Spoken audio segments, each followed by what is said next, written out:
नमस्कार, मैं हूँ रोहित रमापुरी और आप देख रहे हैं न्यूज़ टैंक्स। भारत ने अंतर्राष्ट्रीय समुद्री मंच पर एक बार फिर अपनी ताकत का लोहा मनवाया है। इंटरनेशनल मैरीटाइम ऑर्गेनाइजेशन यानी आईएमओ की काउंसिल में भारत को कैटेगरी बी सीट पर 2026-27 के लिए फिर से चुना गया है। ये सीट उन 10 देशों को मिलती है जिनका अंतर्राष्ट्रीय समुद्री व्यापार में सबसे बड़ा योगदान होता है। भारत वर्तमान में दुनिया के कुल एक्जिम कार्गो का करीब 10% यानी लगभग 855 मिलियन टन माल हैंडल करता है और इसी कारण यह सीट उसके लिए बेहद महत्वपूर्ण मानी जाती है। केंद्रीय पत्तन पोत परिवहन और जलमार्ग मंत्री सर्बानंद सोनोवाल ने इस अवसर को भारत के मैरीटाइम सेक्टर के लिए बड़ी उपलब्धि बताया। उन्होंने कहा, भारत के मैरीटाइम सेक्टर के लिए गर्व का क्षण है। अंतर्राष्ट्रीय समुद्री व्यापार में सबसे अधिक रुचि रखने वाले देशों की कैटेगरी में भारत को सबसे अधिक मतों के साथ 2026-27 के लिए आईएमओ परिषद में पुनः निर्वाचित किया गया है। उन्होंने आगे कहा कि यह शानदार जनादेश प्रधानमंत्री नरेंद्र मोदी के सुरक्षित, संरक्षित और हरित समुद्री क्षेत्र के दृष्टिकोण में वैश्विक समुदाय के विश्वास की पुष्टि करता है।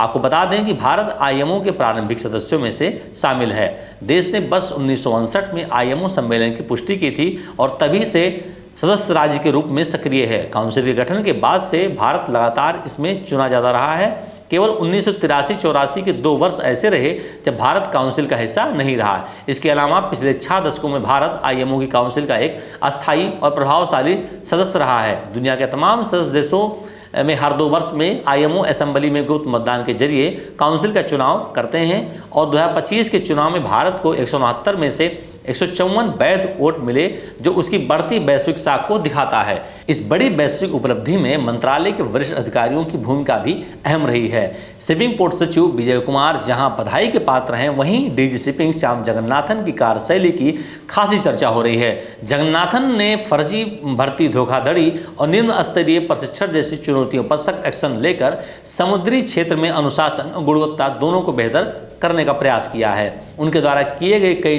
कड़े निर्णयों में नाविकों की सुरक्षा, प्रामाणिकता और प्रशिक्षण व्यवस्था में पारदर्शिता बढ़ी है। नाविक समुदाय का भी मानना है कि डीजी शिपिंग के सुधारों में भारतीय समुद्री प्रतिभा को विश्वसनीयता में काफ़ी इजाफा हुआ है। भारत के मैरीटाइम सेक्टर ने पिछले कुछ वर्षों में उल्लेखनीय प्रगति दर्ज की है। 2018-19 की अवधि में देश की पोर्ट क्षमता 1400 से बढ़कर 1700 MTPA हुई है। भारतीय नाविकों की रेमिटेंस $6.4 बिलियन से बढ़कर $7 बिलियन तक पहुंची है।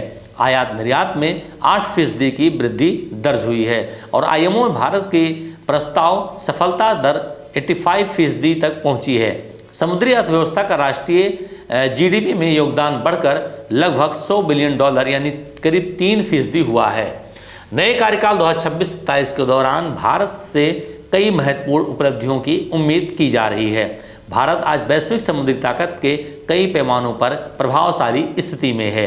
जहाज स्वामित्व में भारत 19वें स्थान पर, फ्लैग रजिस्ट्री में 22वें स्थान पर, नाविक आपूर्ति में दुनिया का तीसरा सबसे बड़ा देश, कार्गो हैंडलिंग में टॉप 10, शिप बिल्डिंग ऑर्डर्स में 15वां स्थान और शिप रिसाइकलिंग में विश्व का तीसरा सबसे बड़ा केंद्र बन चुका है।